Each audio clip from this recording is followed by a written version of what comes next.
Más que hacer yo una presentación de ustedes, yo quisiera que, bueno, antes que nada, agradecer a los organizadores que, bueno, pues hayan convocado precisamente a organizaciones de la sociedad civil, a expertos académicos, a gente también de entidades gubernamentales, y que estén considerando, que hayan considerado también importante una reflexión por parte de los periodistas, una reflexión por parte de quienes se encargan también de diseñar, de establecer los criterios editoriales, precisamente porque, bueno, hemos visto tanto en el estudio que se presentó por parte de MyObserver y Cosmos Ciudadano, que son las organizaciones, una de las organizaciones convocantes, y también en la mesa de expertos se ha planteado una importancia fundamental de los medios de comunicación a la hora de difundir, de informar respecto a los fenómenos que están sucediendo, que están ocurriendo en la red. Entonces, bueno, pues lo que les vamos a preguntar un poco es ¿cómo están viendo ustedes esta situación de la realidad online y offline, que a veces resulta más importante la realidad online y la gente pasa más tiempo en frente de la computadora que viviendo otro tipo de experiencias? Les vamos a preguntar justamente sus criterios editoriales, sus criterios para informar y cómo ha ido evolucionando esta conciencia de la problemática. Pero pues más que nada, pues les dejo a ustedes la palabra para que se presenten y nos digan pues cómo toman esas decisiones, cuál es su quehacer, qué es lo que hacen como periodistas. Vamos por edades, Mario, y tú eres el más grande de la mesa, obviamente. Bueno, muy buenas tardes a todos. Gracias por la invitación. Yo soy Mario Campos, colaborador de Foro TV, del periódico El Universal y de otros lados más, académico de la Universidad Iberoamericana. Y me parece interesante la organización de este foro, porque creo que es un tema del que hemos reflexionado poco en los medios de comunicación. ¿Cuántas mesas nos habrán hecho los últimos años sobre la cobertura de la violencia con temas del narco, por ejemplo? ¿No? Que es algo de lo que tampoco teníamos muchos elementos, pero que la propia realidad nos llevó a discutir qué hacíamos con los videos de los decapitados y los colgados y las fotografías y todo eso. Y hoy creo que después de varios años, sin tener el tema resuelto, sí tenemos parámetros más o menos claros y más o menos compartidos de cómo cubrir ese tipo de hechos. Yo por lo menos no tengo el antecedente de que se hubiera realizado otro foro en el que se dialogara, entre otras cosas, de cómo cubrir el bullying en los medios de comunicación o cómo cubrir cosas más específicas. Me viene a la mente un caso que fue muy difundido y que seguramente lo recuerdan, el de este niño que fue enjaulado en Villahermosa, en una escuela en Tabasco, con el tema del bullying. Recuerdo haber visto la foto en el Universal, por lo menos, entre otros medios de comunicación, pero también recuerdo un dato adicional del que a lo mejor se habló menos. Semanas después de que se difunde esa fotografía y se genera todo el tema de pues qué gandallas los que le metieron ahí, la nota que publica el Universal es: el responsable de haberlo metido a la jaula se intenta suicidar. ¿Por qué? Por la presión que tuvo que recibir después de que todo el mundo lo señaló como: tú eres el villano que está torturando a tu compañero. Es un tema complejo para los medios de comunicación porque creo que tenemos una serie de vicios en donde solemos plantear las cosas a veces por cuestión de espacio en términos de buenos y malos, villanos y víctimas. Alguna vez hace muchos años platicaba con Daniel Moreno, yo le reclamaba por qué una cabeza en particular de un periódico que decía: caníbal niega haberse comido a su víctima. Entonces yo le decía: oye, pues ya después de caníbal lo que digas vale gorro, ¿no? Y él me decía: bueno, es que es muy difícil, que la cabeza no la había puesto él, por cierto, pero lo que me decía él es muy difícil que quepa presunto acusado niega haber ingerido carne humana, ¿no? Tienes 5 palabras y entonces caníbal niega haberse comido a su víctima, punto. Entonces, acostumbrados a cubrir de pronto este tipo de procesos de violencia bajo esta óptica, creo que nos cuesta trabajo, por ejemplo, aproximarnos a un fenómeno donde todos son víctimas por razones distintas, pero todos terminan de alguna manera padeciendo la violencia que después se refleja.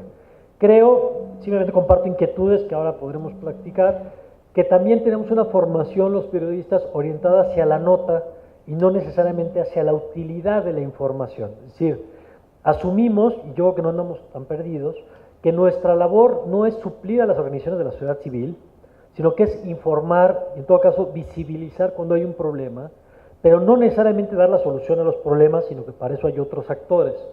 El problema es que, como el estudio que he realizado demuestra, la principal fuente de información, por ejemplo, para los padres de familia, cuando buscan cyberbullying o texting o lo que sea, no es necesariamente la información de las organizaciones, sino las notas periodísticas que no tienen una vocación de canalizar, digamos, las necesidades de los padres de familia. Entonces, me parece que estos son algunos de los temas con los que tenemos que lidiar y simplemente lo pongo como provocación, no para esta primera ronda a lo mejor, pero sí más adelante, que así como se está discutiendo y se va a discutir ahora sobre cómo los medios de comunicación procesamos la información que recibimos cuando se habla de violencia en Internet, en cualquier formas, habría que hacer un foro para que las organizaciones de la sociedad civil, los activistas y los ciudadanos preocupados se pregunten si la forma en que se están comunicando con los medios de comunicación es la correcta.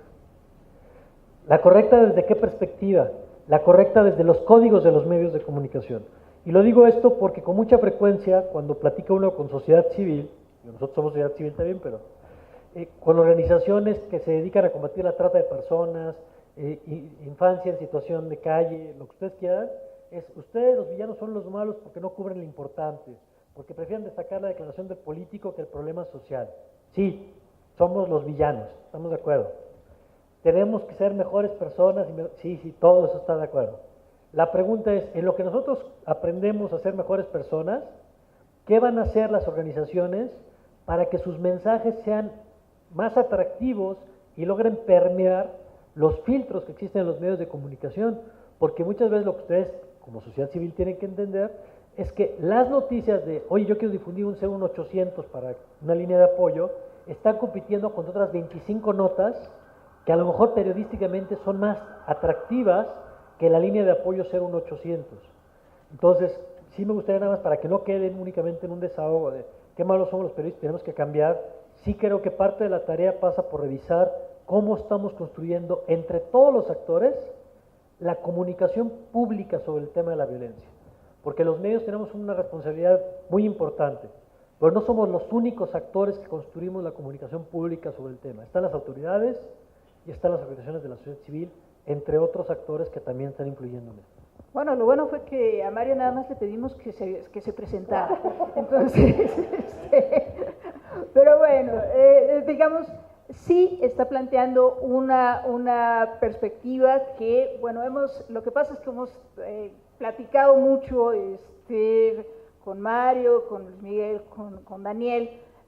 A Daniel incluso lo conocí vía Twitter, ya después nos conocimos en el mundo offline, pero sí el planteamiento es o sea, tiene que haber una visión de conjunto para mejorar los procesos de la comunicación pública y precisamente tenemos que buscar los puntos de encuentro. Este foro es una gran oportunidad precisamente para que haya esta reflexión conjunta y para que haya muchas preguntas y bueno, pues más preguntas porque las respuestas siempre son las complicadas en estos casos. Pero a ver, ¿quién sigue en la presentación?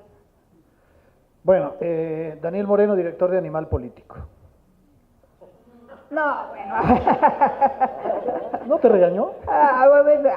Bueno, pero ¿qué, no, ¿qué haces ¿qué haces en Animal Político? Nosotros en Animal Político... a ver, ¿qué es Animal Político? Porque Animal Político es un sitio dedicado a información. Básicamente creo que si quisiera plantear la diferencia entre Animal Político y un medio tradicional, yo diría, nosotros tratamos de cubrir la política de abajo para arriba, es decir, desde las demandas más ciudadanas hacia la clase política y eludimos el cubrir, como ocurre con cierta frecuencia por parte de los medios tradicionales a la clase política hablando sobre lo que hacen o dejan de hacer. Es decir, nosotros, yo lo planteo así de simple, de abajo para arriba más que de arriba para abajo. Pero además asumimos que política es un concepto que no es ni de lejos sinónimo de Cámara de Diputados, Cámara de Senadores y pinos. Nosotros no lo cubrimos en esa lógica. Nosotros asumimos pues que política es la posibilidad real de que un ciudadano ejerza su ciudadanía, es decir, tome el destino en sus manos y por tanto las organizaciones de la sociedad civil son uno de los temas que más frecuentemente cubrimos. Pero además una cosa muy interesante de Animal Político es que es un nativo digital. Exacto, ¿no? Nosotros incluso decimos que somos más un medio social que un medio digital, porque nosotros nacimos en redes sociales, nacimos primero en Twitter, después en Facebook y después nacimos con una página informativa. Y a partir de ver, de nacer en las redes sociales, creo que definimos más o menos rápido que los temas que nos interesan, que los temas en los que nos ocupamos, asumiendo que somos un medio con poca gente, es decir, no podemos ir a todas, definimos nuestra temática, nosotros nos dedicamos a cubrir temas sobre violencia, sobre derechos humanos, sobre víctimas, sobre corrupción, sobre transparencia, como los temas, insisto, en los que más obsesivamente estamos metidos. No solo por un tema de que si somos pocos o muchos, finalmente Animal Político es un medio en donde del primero al último somos 15, sino además por un tema de vocación. Y ahí es, digamos, uno de los temas que en los que yo quisiera, si me permiten, empezar a hablar, que es, partamos de la obviedad de que violencia es un concepto amplísimo, que va desde crimen organizado, en efecto, hasta el bullying en una escuela. Es difícil decidir y definir cómo abordar estos temas cuando estamos hablando de un abanico tan amplio. Pero sí creo que hay puntos en común para estos temas en lo particular y que incluso impactan en otro tipo de coberturas que básicamente están basados, que básicamente están sustentados en algo tan básico que es la ética. Es decir, uno de los principios básicos de la ética es, pues no hagas a otro lo que no quieras que te hagan a ti. Así de simple, ¿eh? Es decir, ¿cómo cubrir violencia dándole, queriendo explotar lo que le pasa a una víctima, queriendo destacar todo lo que le hicieron a alguien? ¿Cómo cubrir violencia queriendo destacar también el drama familiar y olvidarnos que en cada uno de estos casos hay una víctima y una familia y un responsable y un contexto que debe darse e incluso una enseñanza que puede compartirse? Creo que los medios con frecuencia, y ahí evidentemente no eludo la responsabilidad en Animal Político, que seguramente cometemos excesos, pero me refiero a los medios en general, ¿cómo eludir que de repente sobreexplotamos la violencia básicamente por un interés que se llama que nos den clic a nuestras páginas o que se venda un ejemplar? Déjenme ponerles un ejemplo que a mí me parece de terror. Fíjense que, ¿no se acuerdan que hace apenas 2 o 3 semanas mataron a un funcionario del gobierno capitalino saliendo de su casa? Estoy hablando de la Colonia del Valle, el del catastro, ¿no? Bueno. Al día siguiente de ocurrido esto, había un voceador de un periódico enfrente de la casa donde había ocurrido lo que había ocurrido, vendiendo su periódico y voceando que traían la nota del asesinato, ¿eh? Nos preocupó, en este caso, insisto, estoy hablando como gremio, no porque haya sido un medio en particular, nos preocupó, pues que el voceador está voceando en la casa donde la familia está en pleno luto. No. Ese principio que es tan básico, insisto, es, pues simplemente no hagas a otros lo que no te gustaría que te hicieran a ti. Y cierro esta primera participación diciendo algo sobre lo que además hemos platicado muchas veces con Regina y por supuesto con Mario, que han trabajado mucho el tema, que es, esa es quizá la mitad del problema, la otra mitad del problema se llama audiencias críticas. Si tú subes un video en donde estás destacando un hecho de violencia y este video tiene decenas de miles de clics, bueno, asumamos la responsabilidad como audiencia, en este caso, insisto, hablo como audiencia, de que le estamos invitando al medio a que vuelva a subir otro mañana. Oye, pues sí es un éxito, ¿sí? Es decir, los consumidores de medios tenemos que asumir que somos los que propiciamos en algunas ocasiones que estas faltas éticas, de las que podemos hablar con más tranquilidad y más a fondo, son propiciadas por los mismos usuarios que consumimos esta información. ¿Cuántas veces hemos leído notas sobre lo que le hicieron a una víctima del crimen organizado? ¿Cuál es la utilidad informativa de esa? Cero, ¿eh? El saber si le hicieron, si le tornaron, si... Cero. ¿Cuántas veces nos hemos descubierto leyendo esta información? El medio comete una falta ética, da una información que es inútil en sí misma, pero la audiencia es corresponsable, aunque sea ni siquiera 50-50, si quieren pónganle 90-10, pero la audiencia también es corresponsable al consumir este tipo de información. Por eso creo que es importante que las audiencias tomen el control de lo que están consumiendo y asuman que si consumen a un medio corrupto, pues oye, ese medio corrupto no tiene por qué cambiar su dinámica, ¿eh? Entonces creo que esa parte, insisto, vale la pena simplemente sembrarla, que es medios interesados en las visitas, que no les interesa la ética y que no les interesa entender que detrás de cada víctima hay, primero que nada, la propia víctima y después la familia de la víctima, y audiencias que no les preocupa demasiado consumir esta información. ¿Sí? Bueno, Daniel, muchas gracias. Bueno, pues vamos ahora con Luis Miguel. A ver, cuéntanos, Luis Miguel, El Economista. Bueno, un diario especializado en economía, pero con muchos otros intereses. Soy Luis Miguel González, director editorial del Economista. Lo primero es agradecer la invitación, la posibilidad de platicar con dos colegas a los que respeto y admiro mucho. El que aborde el tema de diferente forma no quiere decir que no estoy de acuerdo con lo que dijeron antes Mario y Daniel. Me gustaría poner acentos en otras dos o tres cosas que para mí son claves. La primera es, estamos en un territorio desconocido. Por desgracia, mucho de lo que hemos aprendido en la convivencia personal, en la formación académica, y yo diría, en nuestros primeros años de ejercicio profesional, no nos preparó para muchos de los temas que estamos enfrentando. Y evidentemente hay una tentación y es tratar de traducir lo nuevo por lo conocido.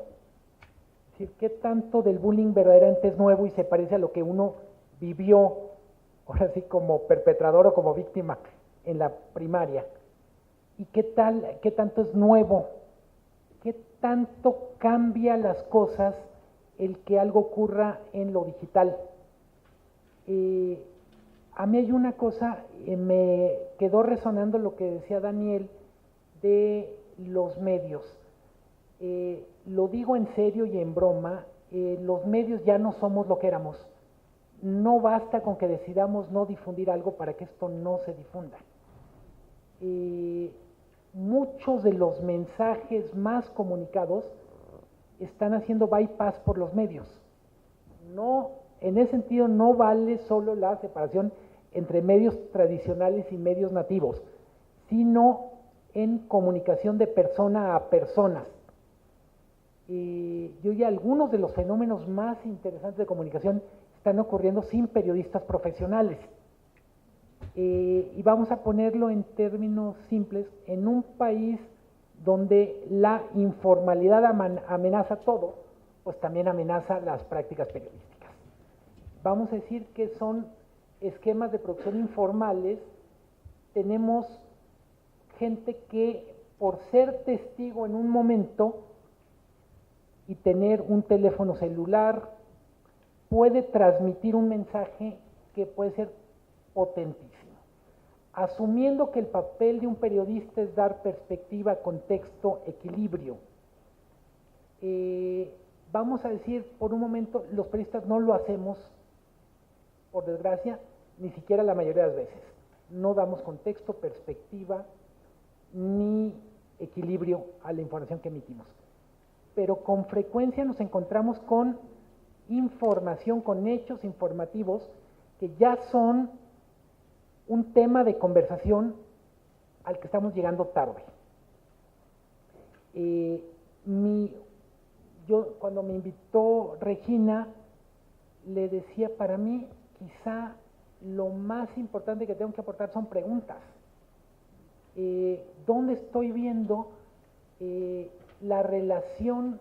Uno de los temas que creo que va a definir mucho el ejercicio profesional es la relación entre los periodistas profesionales y los que comunican información que no tienen ningún tipo de filtro, ya sea por el lado de la técnica o por el lado de la ética. Una cosa terrible, creo que lo decían entre líneas tanto Mario como Daniel, es nosotros llegamos a un tema con frecuencia, un ratito, y nos salimos. Y eso hace muy difícil que nos hagamos cargo de todas las consecuencias de una intervención informativa. Me quedé yo pensando en la anécdota que contaba del señor al que matan y empiezan a vender periódicos. Hay que decirlo, es de muy mal gusto para la familia, pero luego resulta que los vecinos no sabían quién era su vecino.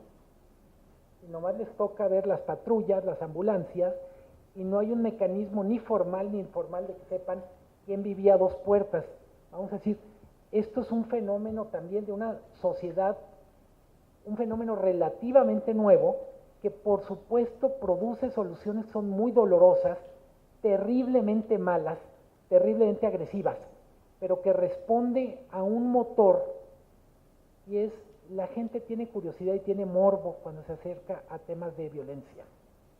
Y en buena medida, decía Daniel, hay una pregunta ética o hay un supuesto ético con el cual nos encontramos.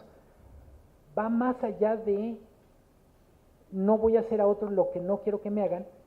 Yo digo es cómo respondo a un interés no necesariamente sano por la información. Muchas veces el motor que está detrás de la producción de la información no tiene una buena intención y por supuesto nosotros hacemos mal el trabajo cuando somos incapaces de desarmar esa parte y simplemente servimos como multiplicador o como potenciador de una mala intención. Yo diría, en buena medida, faltan no solo estudios que midan cuantitativamente lo que está pasando, sino estudios profundos de caso. Yo probablemente preferiría un buen par de análisis, un tríptico de casos a fondo. Es decir, ¿de dónde salió la información? ¿Cómo se relacionaron los medios con ella? ¿Cómo se relacionó la audiencia? Para entender, yo me gustaría enfatizar, cuando menos de mi parte, asumo que en parte compartimos esto, estamos aquí con una profunda humildad para decir, no tenemos idea del animal que tenemos enfrente. Dando la alusión, ¿verdad? No, lo tienes a la No, digo, izquierda. para alusiones personales me toca, ¿no? No, y me parece que en este no saber podemos cometer muchos errores, podemos dedicar mucho tiempo y perderlo. Una cosa que me gustaría, en parte porque creo que no muchos de ustedes están familiarizados, muchos o muchas, con cómo funciona una redacción. También habría que decir que en términos generales, quien cubre temas sociales, temas micro, ocupa una jerarquía, un lugar muy bajo en la jerarquía de las redacciones. Si me dicen, ¿está bien eso? No, no está bien.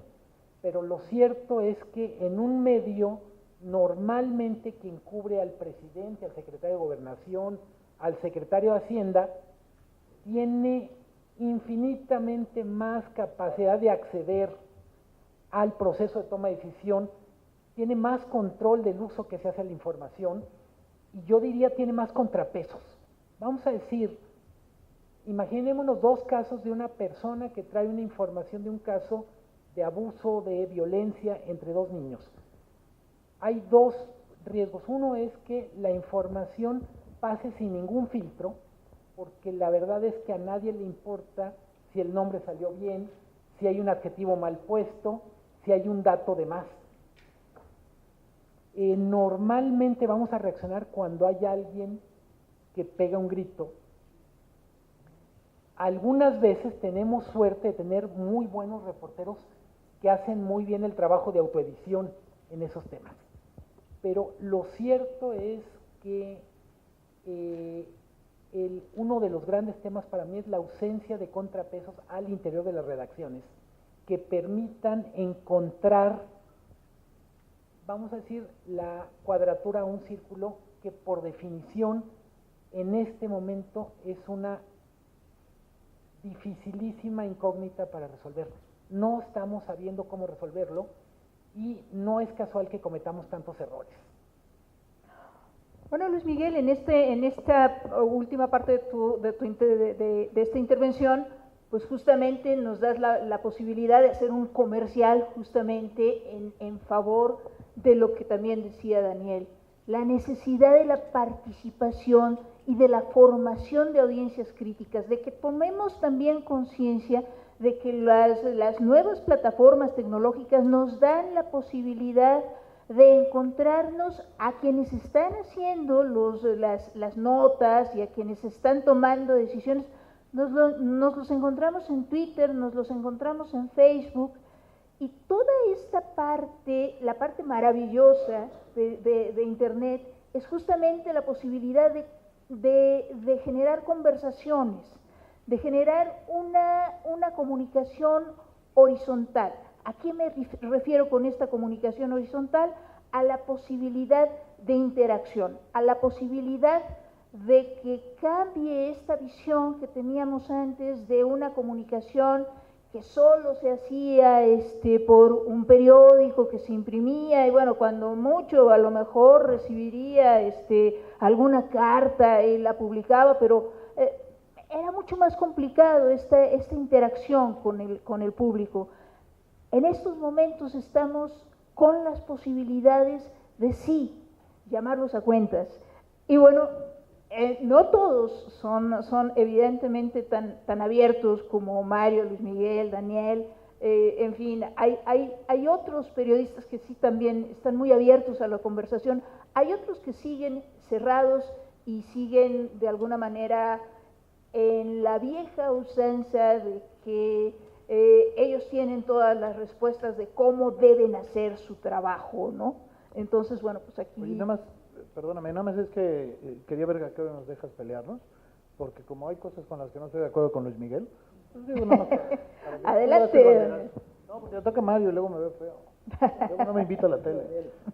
No, nada más quería ver a ver si estás de acuerdo, Mario. Mira, yo coincido de veras con la mayor parte de lo que dices. Nada más quisiera ser muy preciso en un asunto.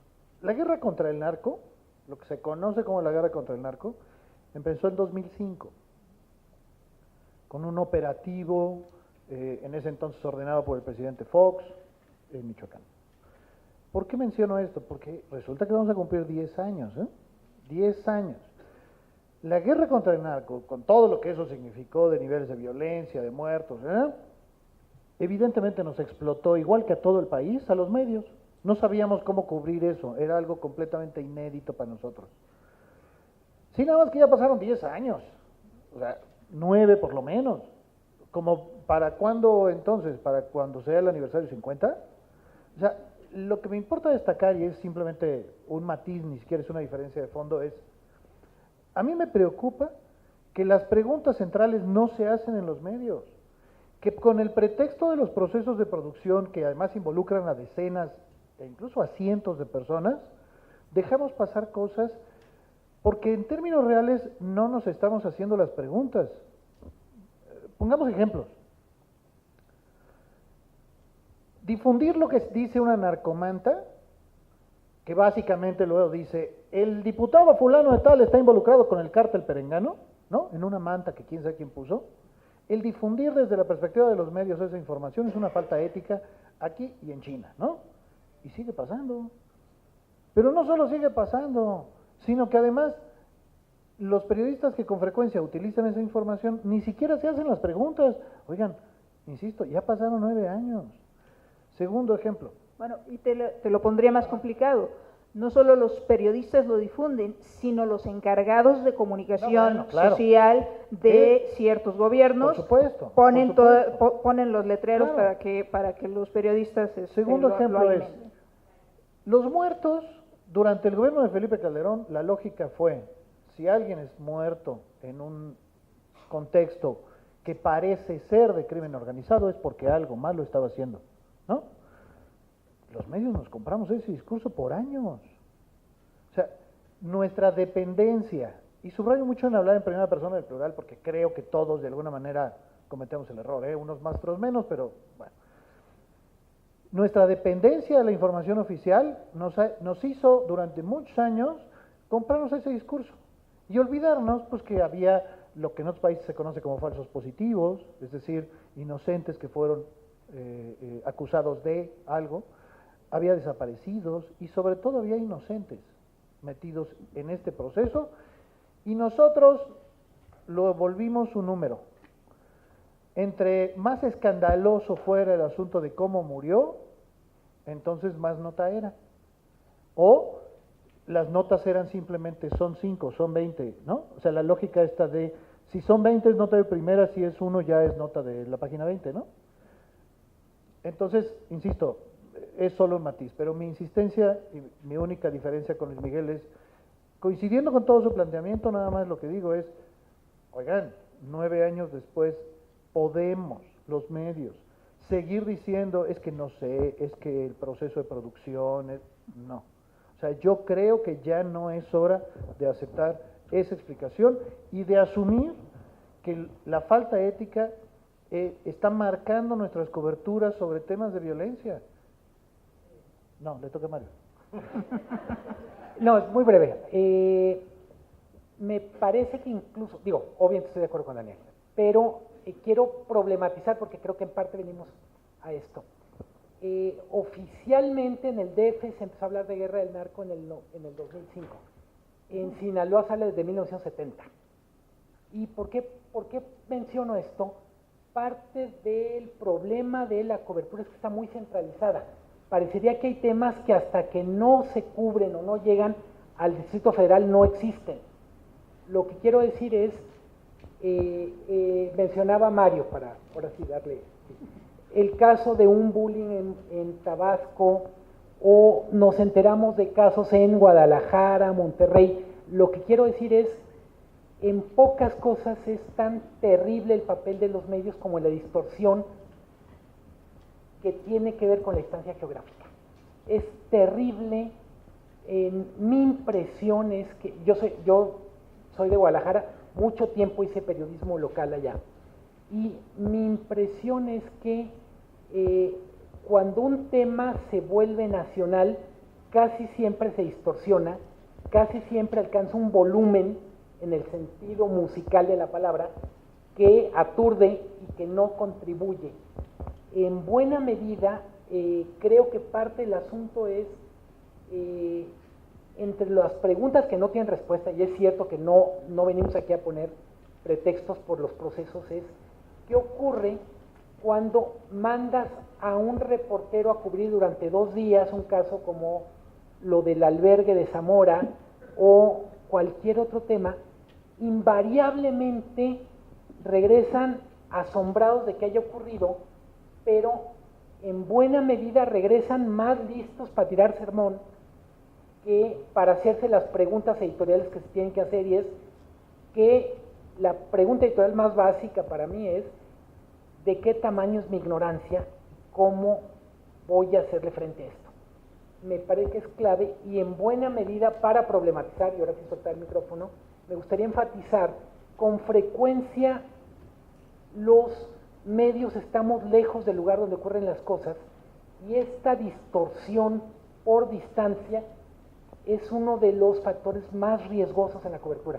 Perdón, Mario, ahora sí. No, sí, es que escuchando a los dos ya terminé más deprimido de lo que llegué, porque la cosa está peor de lo que yo creí. No, porque han dicho cosas que me parecen muy interesantes, como esto que planteaba Luis Miguel, de que cuando hablamos de la violencia en los medios, en realidad por deformación solemos pensar que hablamos de los medios de comunicación, en el sentido de casas productoras de contenido y no en YouTube, como decía, usuarios que toman el video y lo suben a la red y que tiene más visitas de las que puede tener una pieza periodística producida, editada, etc. También lo que lo escuchaba ahora y lo que pienso es que a veces a los periodistas se nos pide o se nos exige, y está bien, ojo, está bien, pero lo cierto es que estamos hechos de lo mismo que la sociedad. Es decir, tenemos los mismos vicios que el resto de la sociedad, aunque tendríamos que tener una formación ética a lo mejor para el tratamiento de la información. No es cierto que los periodistas seamos menos discriminadores, no es cierto que en principio, pues por el solo hecho de ser periodista, tengas más ética que una persona que se dedica a otra actividad. Entonces, creo que parte de la carencia que expresamos o reflejamos los medios de comunicación, primero, es una expresión de las carencias que tiene la sociedad en su conjunto. Es como este discurso de que los políticos son tranzas y el pueblo bueno. ¿Y de dónde salen los políticos? Pues del mismo lado que sale el resto de la sociedad, nada más que es más fácil pensar que ellos son los malos y nosotros somos los buenos. Bueno, entonces, creo que de entrada tenemos una carencia ética, en formación ética importante. Porque lo que pienso es que muchos de los problemas de los que hemos estado comentando en estos últimos minutos se podrían resolver de dos maneras, o de tres maneras. Primero, con rigor periodístico. Si simplemente hiciéramos periodismo en su sentido más estricto, que decía de equilibrio, de verificar información, ya llevaríamos mano y ya no meteríamos muchos goles que por ahí pasan. Dos, si tuviéramos una formación ética, que pasa por esto que decía Daniel, de tener la capacidad de ponerte en los zapatos del otro. Lo que pasa es que es complejo, ¿no? Pero creo que eso resolvería, si fuera un familiar mío el victimario o la víctima, pues yo cuidaría muy bien cada palabra y trataría de cuidar la identidad si es un menor de edad y trataría de velar por los derechos de todos, cosa que no hago a lo mejor cuando se trata de alguien que desconozco porque es hasta Tabasco, ¿no? Y como sea, se escucha muy, muy lejos. Y el tercer elemento que habría que trabajar, y ahí sí yo coincido con Luis Miguel, es la parte del debate en sí mismo técnico. Si cyberbullying, texting o grooming, no sé cuál es la palabra que conoces, Jorge, que son términos que ahí sí coincidirían que de pronto son fenómenos novedosos, que a lo mejor los podrías resolver con las herramientas tradicionales de la ética y del periodismo, pero eso agrégale que no tienes ni idea de qué es sexting y cómo se maneja. Y ahorita que lo escuchaba, de pronto pienso que a lo mejor hay otras formas de violencia que no estamos tomando en cuenta, además de las que ya apuntaban ahorita de la violencia del narco. ¿Qué pasa cuando le hackean a una de las niñas de Disney, que ya creció, ¿no? Las Miley Cyrus del mundo, que le hackean el teléfono y le sacan las fotos del sexting? Sí vimos que creció. Y de pronto llegan, y entonces todo mundo las republica, porque pues claro que te van a dar clics, lo que decía Daniel. La audiencia le va a dar miles de clics para ver las fotos de la última chica Disney que le hackearon las fotos. Bueno, en ese momento nosotros como medio y como audiencia estamos cometiendo un acto de violar la privacidad de alguien, de que puede tomarse las fotos que se le dé la gana con su celular para compartirlas con un entorno, pero como alguien ya las hackeó y eso da clics, entonces se multiplica. Entonces, yo, digamos, escuchándonos un poco, creo que serían tres aristas que tendríamos que trabajar: rigor periodístico, ética en general, y luego la formación técnica, más teórica, específica, para entrar a estos fenómenos. Bueno, pero yo creo que también es muy importante, aquí se ha discutido digamos, en las primeras mesas, hemos reconocido todos que tenemos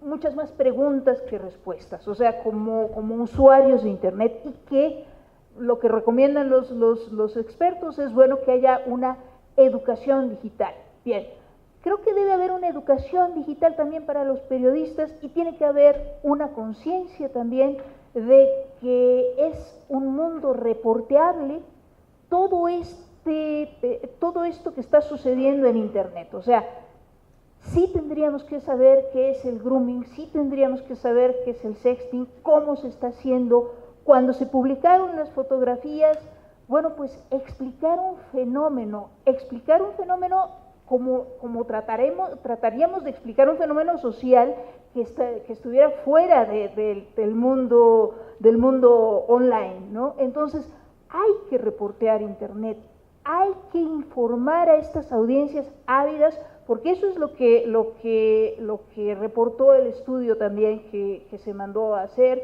y que nos ofrece MyObserver.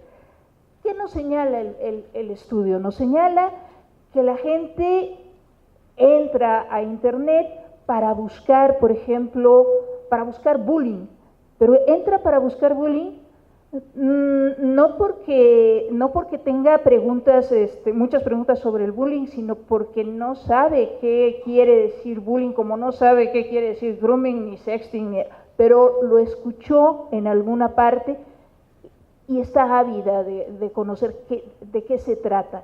Entonces creo que sí, o sea, hay este reto por parte de los medios sobre informar de ese mundo online, que además es el gran ejemplo de lo que sería pues la globalización, porque va desde lo muy local, porque tenemos cibercafés en muchas partes de regiones escondidas, hasta lo nacional, hasta lo internacional. Hay que pensarlo como fenómenos internacionales en donde sí se cumple mucho esto de que no hay barreras ni de tiempo ni de espacio. Entonces yo les preguntaría a ustedes como responsables también editoriales, ¿han pensado en esta parte de cómo reportear este ciberespacio, este espacio online? No sé si la palabra sea necesariamente reportear, sino retomar información para tratar de diferenciar las cosas. Es decir, reportear, pues hacer una investigación en este caso sobre lo que está ocurriendo en la red, o utilizar información que está en la red para reproducirla en tus medios. O sea, creo que son dos cosas diferentes y mi pregunta es hacia reportear. O sea, yo creo que son temas muy complejos. Yo te diría, en el caso de Animal Político no nos da la vida. No nos da la vida.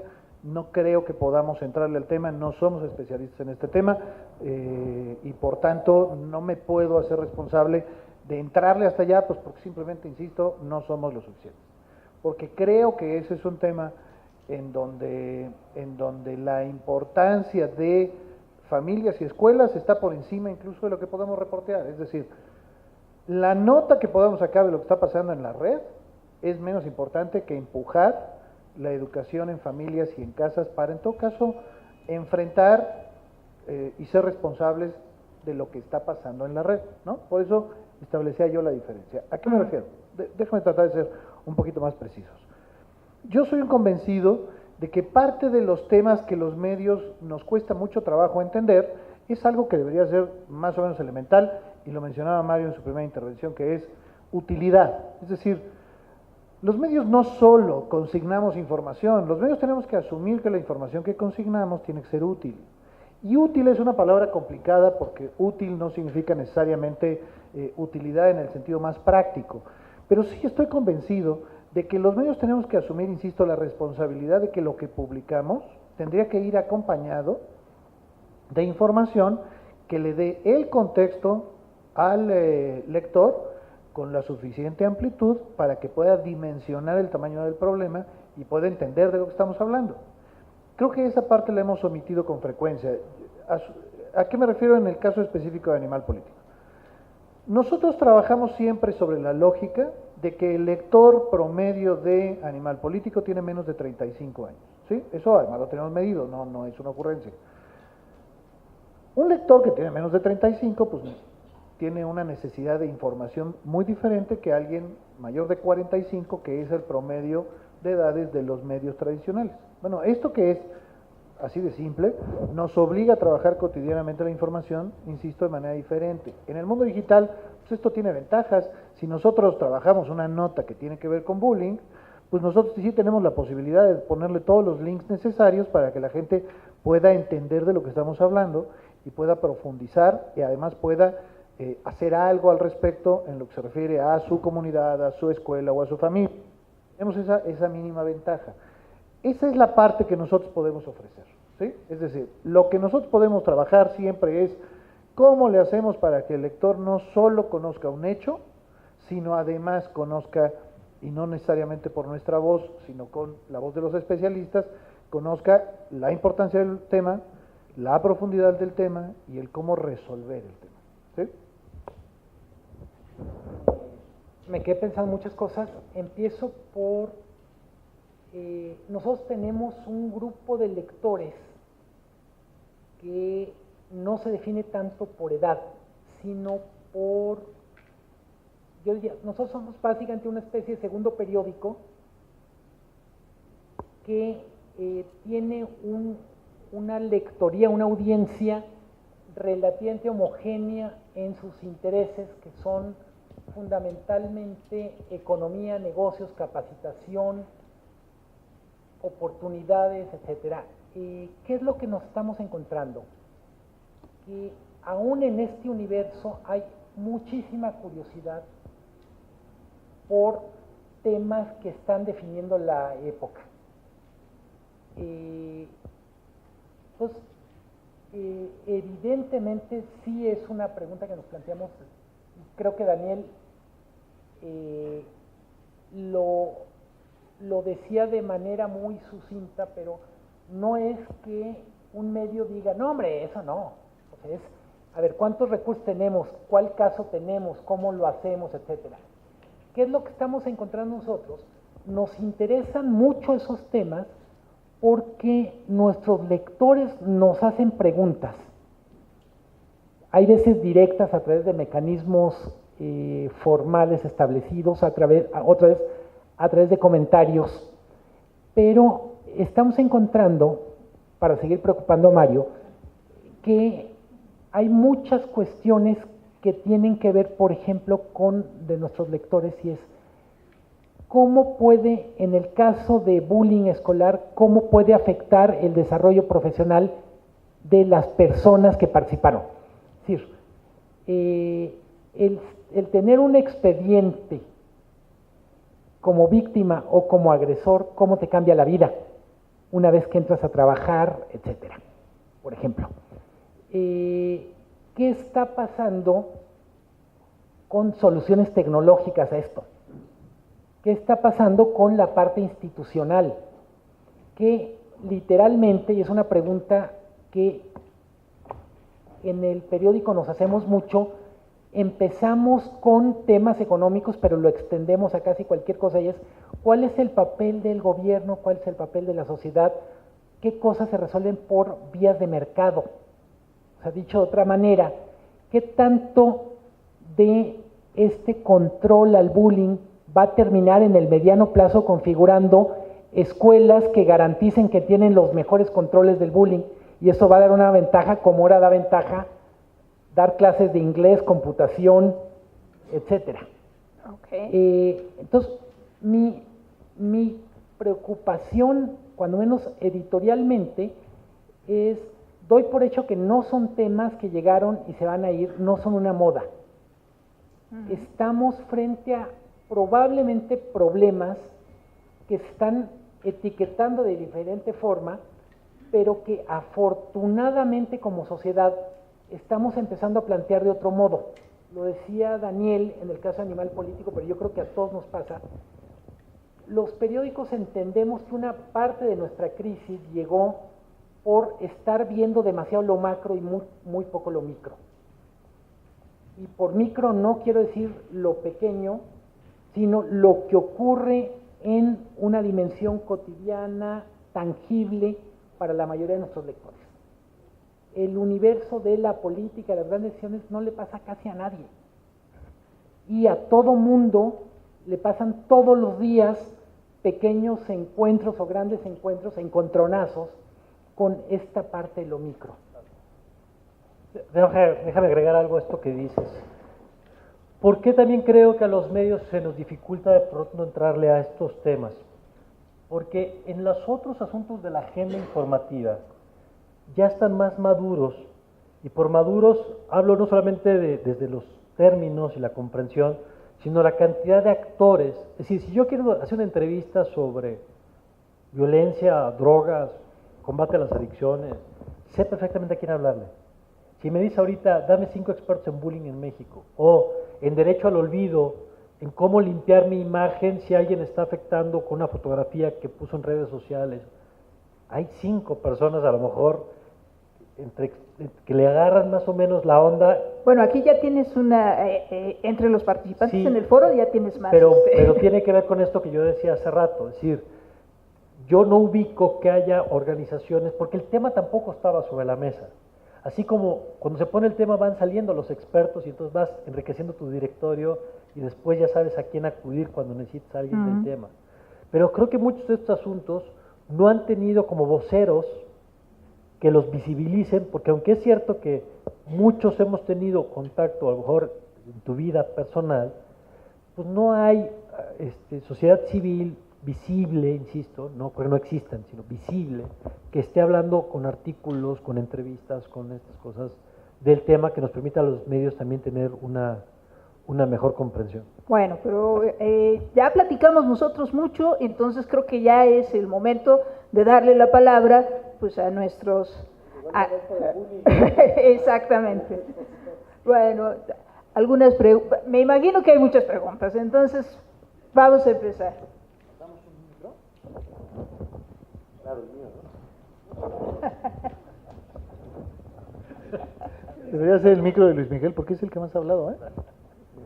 ¿Qué tal? Buenas tardes. Mi nombre es Luis Vega, soy coordinador de seguridad de una institución de Tlatelolco y soy periodista y investigador en prevención del delito.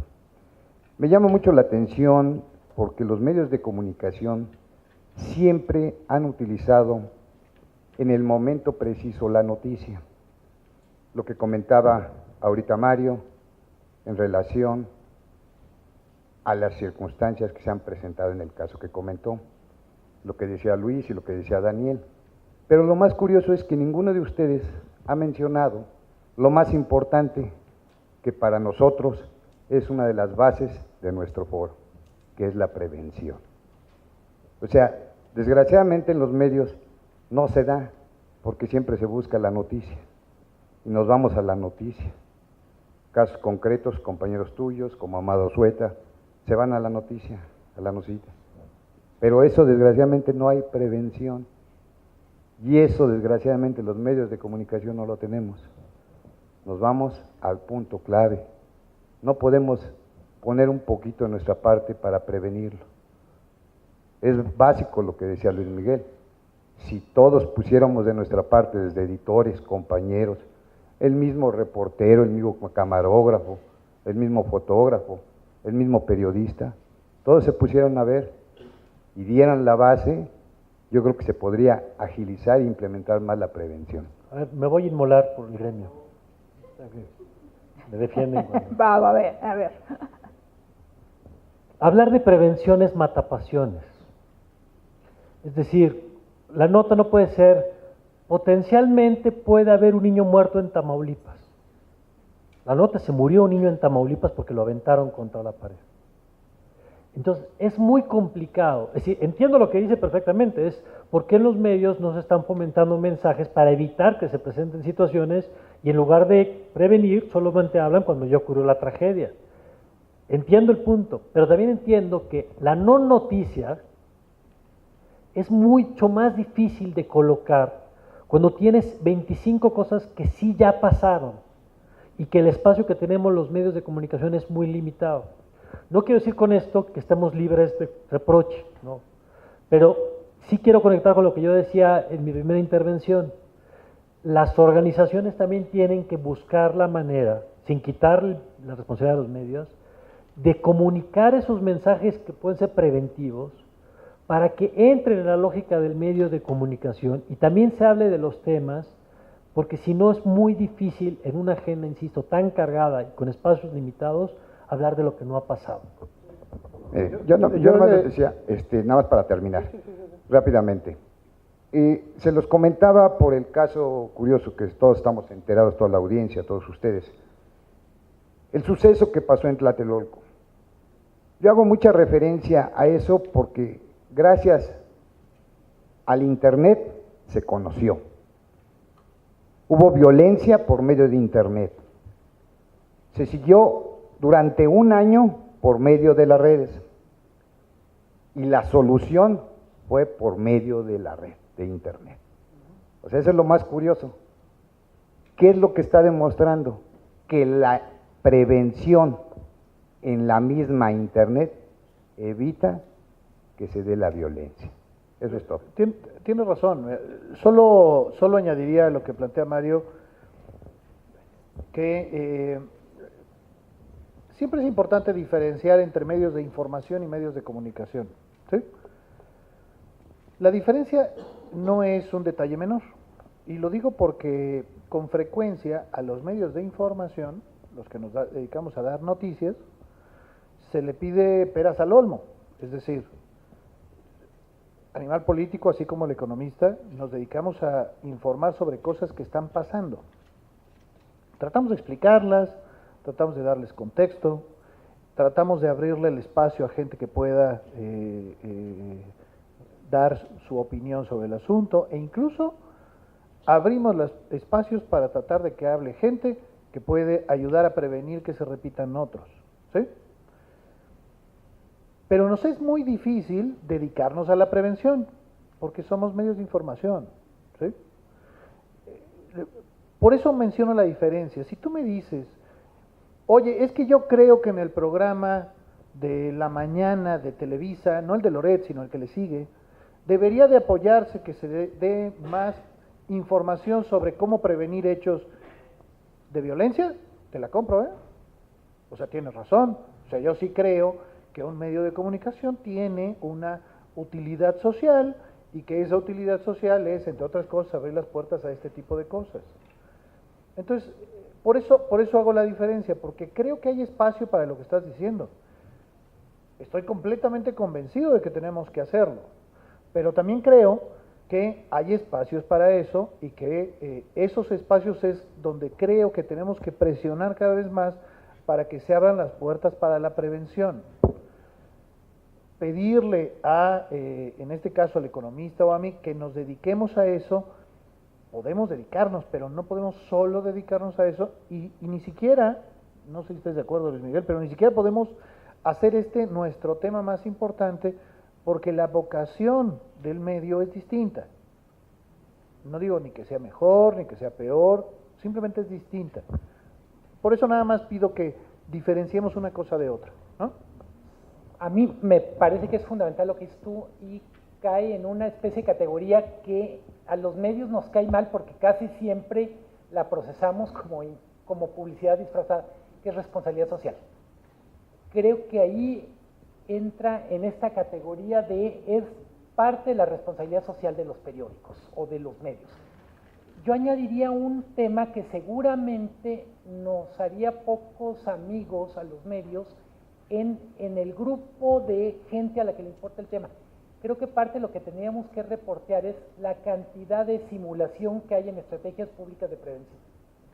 O sea, mi impresión, hablo de temas como consumo de drogas, incendios, cosas que más o menos uno ha tenido contacto informativamente. Mucho del esfuerzo público es puro cuento. No están capacitados los que en teoría tendrían que prevenir, y la verdad es que también ahí reporteamos mal, para seguir con la tónica de inmolación con la que empezó Mario. Me parece que haríamos mucho si simplemente reporteáramos mejor dónde está funcionando la prevención y dónde no está funcionando. Creo que ese sí entra contesta una parte de tu preocupación y no abandona lo que yo creo que en origen es noticia. Sí creo que en México muchos de los temas de prevención se pusieron de moda porque venían tratados internacionales, porque había oportunidad de darle chamba a cuates y que funcionan verdaderamente para sacarse la foto. Protección civil con las inundaciones, yo digo, es un catálogo de simuladores año con año, y creo que es lo mismo con estos temas que son, entre comillas, más novedosos, y creo que hay mucho por hacer también ahí, sin descuidar lo otro, que insisto, yo creo que entra en la categoría de responsabilidad social, y que tenemos una enorme deuda con nuestros lectores y con la sociedad. ¿Otra pregunta? Sí, yo. Me gustaría si pudieran abundar un poco más. Bueno, soy Margarita Nava de Realidades Sin Fronteras. Hablaron sobre la no noticia, pero también se mencionó comunicación social, porque a veces está la noticia, pero no salen los medios, porque no es lo mismo un reportero que el dueño del medio que decide qué nota sale o qué no. Mencionaban, por ejemplo, el caso de Mama Rosa o los boletines oficiales cuando salen los narcos, y lo hago como el traslado también en la diferencia de los medios. No es lo mismo cuando es televisión, cuando es un periódico o cuando se nota que un periodista es tuitero, ¿no? Y también en esos, por ejemplo, los periodistas en Veracruz o de lo que se está quejando en Puebla, que hay noticias que salen, pero que los medios se mantienen en silencio. Eso también es violencia porque están negando nuestro derecho a la información y entonces tampoco podemos saber cómo está la realidad. De repente es una estridencia como pasó en Mama Rosa, en donde la queremos quemar en leña verde, porque a quién, hablaba Daniel Moreno sobre la utilidad, ¿a quién le sirve esa noticia? ¿A quién le sirvió Mama Rosa? ¿A quién le sirve lo del narco? ¿Y a quién le sirve que están matando periodistas?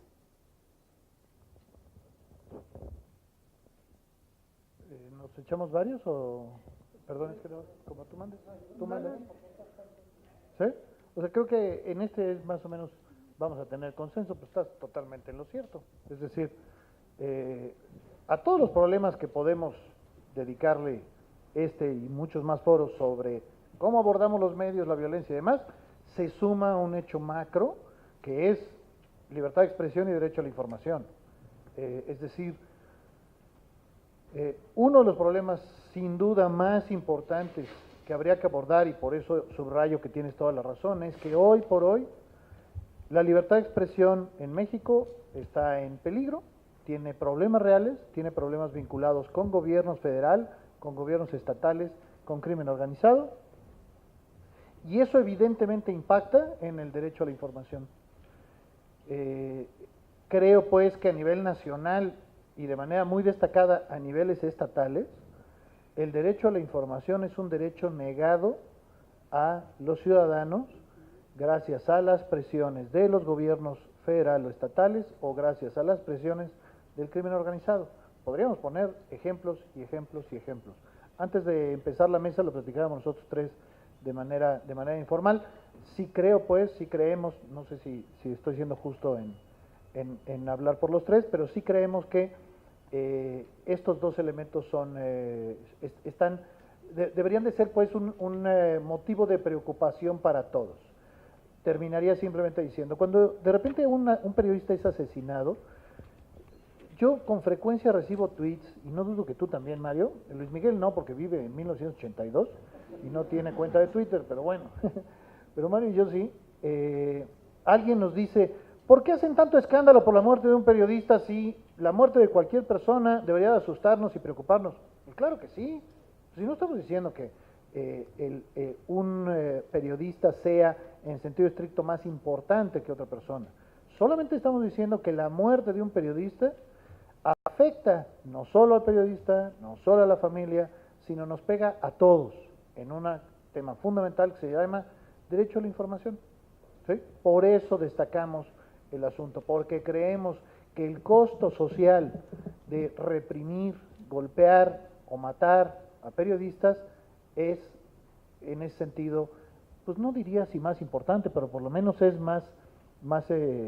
afecta más número de personas, ¿no? A mí me gustaría enfatizar una sola cosa con lo de derecho a la información.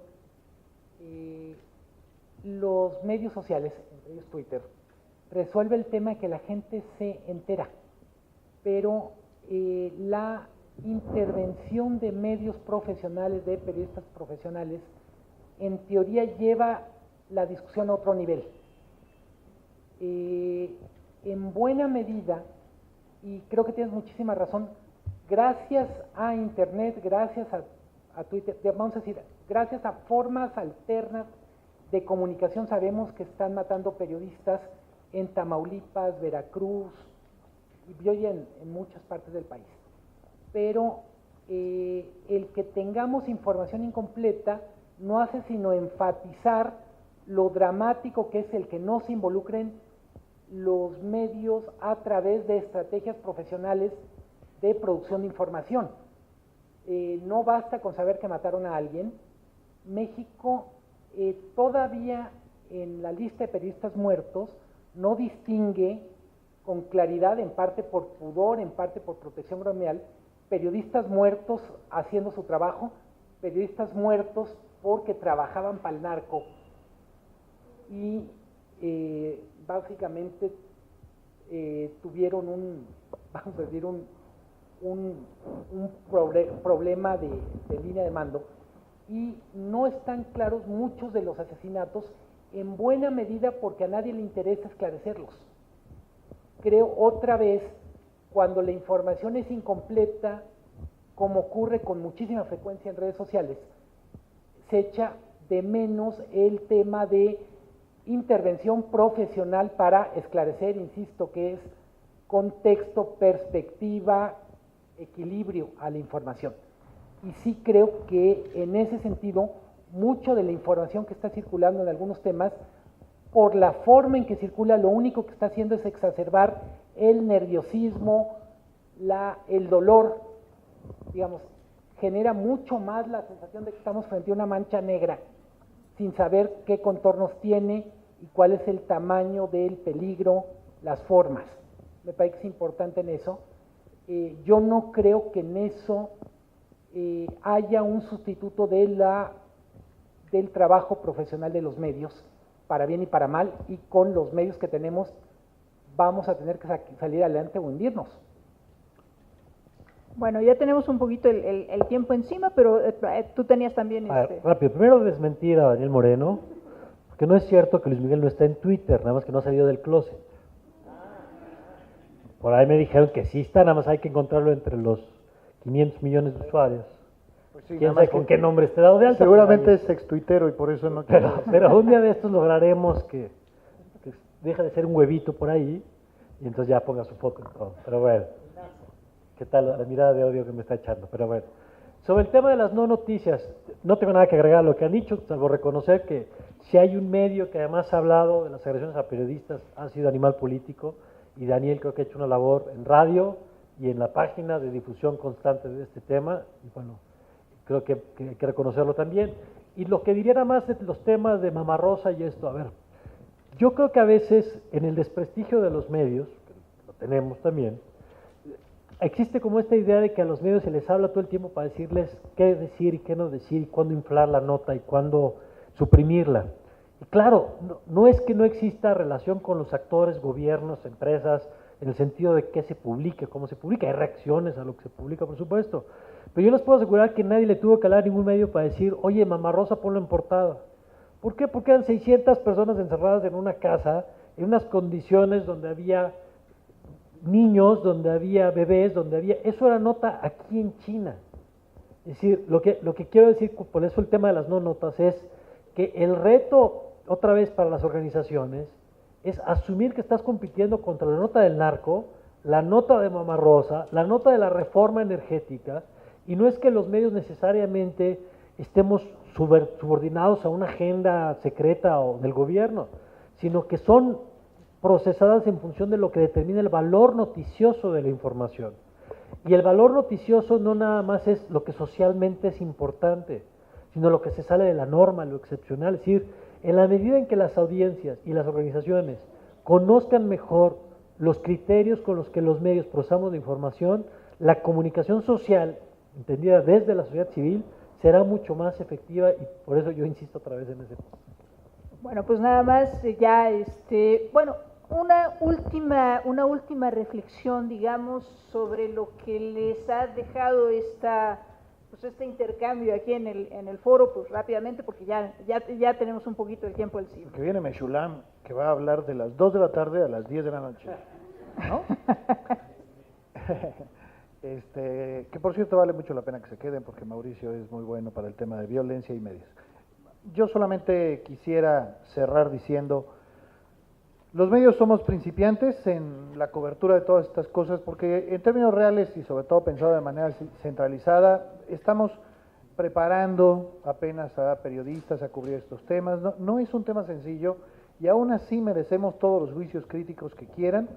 Yo creo que básicamente por un punto que es, no hay conciencia plena, ni en los dueños, ni en los directivos, y tampoco en los reporteros, que el periodismo tiene dos pilares, la técnica y la ética. No basta salir a obtener información, ¿eh? Eso no es suficiente en este trabajo. La ética periodística es tan importante como la técnica. Para mí es así de claro, 50 y 50. Y si tú ves los programas de estudio de las diferentes universidades, la ética es algo que simplemente ha desaparecido. Todavía en la ENEP Acatlán, el año pasado, desapareció la materia de ética periodística. En la Facultad de Ciencias Políticas no hay ética periodística, es decir, este es un tema que nos debería de interesar en la parte de medios, porque eso nos da herramientas para abordar los temas que aquí se están planteando. No son la solución mágica, pero sí por lo menos algo tan básico como ponerle presunto a alguien, pues eso que es tan elemental, pues es un tema ético. Entonces, pues pongámosle presunto, ¿qué trabajo nos cuesta? Entonces la ética sí nos puede dar respuesta para abordar una serie de cosas. Segundo, los medios con frecuencia olvidamos que el lector, el radioescucha, el televidente al que nos deberíamos de dirigir son ustedes, no la Cámara de Diputados. Es decir, con frecuencia nos topamos con periodistas que están más interesados en que su nota salga en la síntesis de prensa de la Cámara de Diputados a que tengan una audiencia real. Esto tiene impacto en muchas cosas. En uno de ellos es que los medios con frecuencia nos alejamos de los temas que son de interés para los lectores, no para la clase política. Entonces, eso lo pondría como un segundo. Y para terminar, el tercero es audiencias críticas. Ahorita veía un tuit nada más que quería hacer una precisión sobre ese tuit, que es, no es que yo diga que los lectores o los radioescuchas son responsables de la violencia, no, son responsables de que los medios con frecuencia demos información morbosa, un poco útil o como se le quiera llamar, porque más de un medio sabe que esto da lectores, que esto da clics. Entonces la propuesta ahí es audiencias críticas para no validar medios, y yo sé que suena en muchos sentidos ilusorio, pero bueno, para no validar a medios que simplemente creen que la ética importa un cacahuate. Miren, nosotros desde nuestro pequeño espacio en Animal Político asumimos, preferimos sacrificar visitas por amarillismo. Oye, que de repente no somos lo suficientemente espectaculares, pues sí, no lo somos y no pretendemos serlo. La invitación es, pues esto es un trabajo de ida y vuelta, audiencias críticas como una manera de ponerle freno a esto. Ejemplo final. ¿Se acuerdan que hace 3 o 4 meses matan a 2 académicos en Cuernavaca, en un caso horrendo, que después se supo que eran trabajadores de ahí?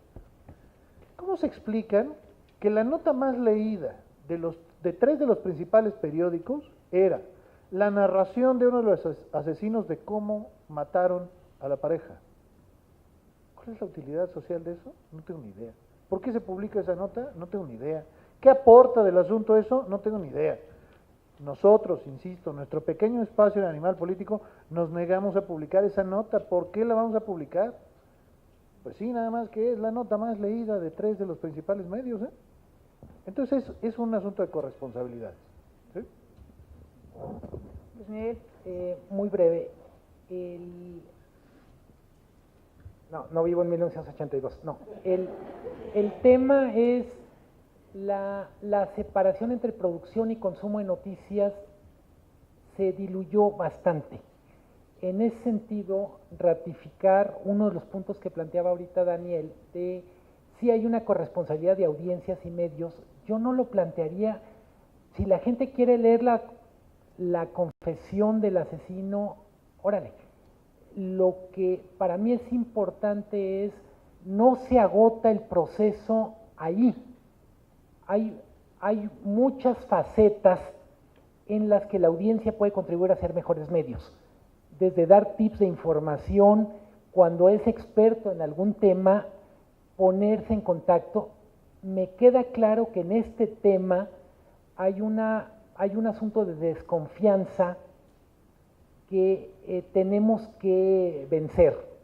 O sea, al final, la gente, las audiencias, el público, como le quieran decir, no se acerca con frecuencia a dar la información que es más útil porque cree que no tiene caso, exactamente igual que no se acerca a las urnas para votar.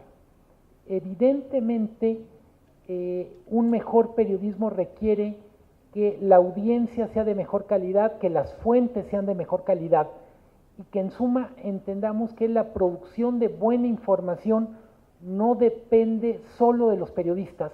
Los periodistas en última instancia no somos los protagonistas, somos los vehículos a través de los cuales los protagonistas hablan. Y me parece que un asunto fundamental en temas tan complicados como esto es, pienso que ustedes son expertos de un tema nuevo, expertos, expertas.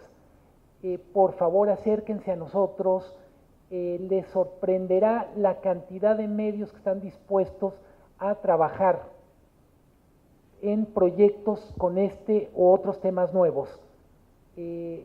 Sinceramente me gustaría solo dejar un mensaje. Empecé diciendo que veníamos mucho más en un plano humilde, no a pedir perdón, sino a reconocer nuestra ignorancia en muchos de estos temas, y créanme que estamos más que dispuestos a dejarnos ayudar. Hay mucha tarea por hacer y no vamos a poder solos.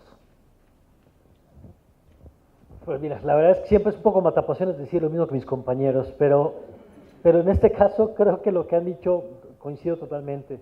La solución no pasa porque los medios cambiemos de un día para otro, porque es muy difícil romper dinámicas de producción, porque los que estamos ejerciendo, pues nos formamos con ciertas carencias. Qué bueno lo que dice Daniel, me parece un tema fundamental, el tema de la formación ética de los futuros periodistas. Creo que lo que dice Luis Miguel del nuevo ecosistema en el que hoy estamos viendo es fundamental. No se trata de pasarles la bolita y decir, la bronca es suya, nosotros simplemente les damos lo que ustedes están pidiendo, pero sí creo que para completar la reflexión, la próxima vez que le demos like, que le demos retweet a algo, la próxima vez que recomendemos algo para que alguien lo vea, pues incorporemos, así como a la hora de comer, pensamos en si tiene colesterol o si la ropa se hizo en condiciones donde se puso niños a producir ese material. Bueno, pensemos también en cómo se producen las noticias que estamos consumiendo y cómo fortalecer aquellos proyectos que sí estén incorporando estos criterios éticos. Y yo simplemente agregaría una cosa: los medios, por más perversos que puedan ser, buscan las audiencias porque las audiencias traen anunciantes. En la medida en que se produzca esta alimentación a la que llamaba Luis Miguel y los medios reflejemos estos contenidos que decía Daniel, se generan desde abajo, en la medida en que abordemos los temas que a la gente le importa, eso también dará clics, no solamente las fotos hackeadas de la última niña de Disney, ¿no? Muchas gracias.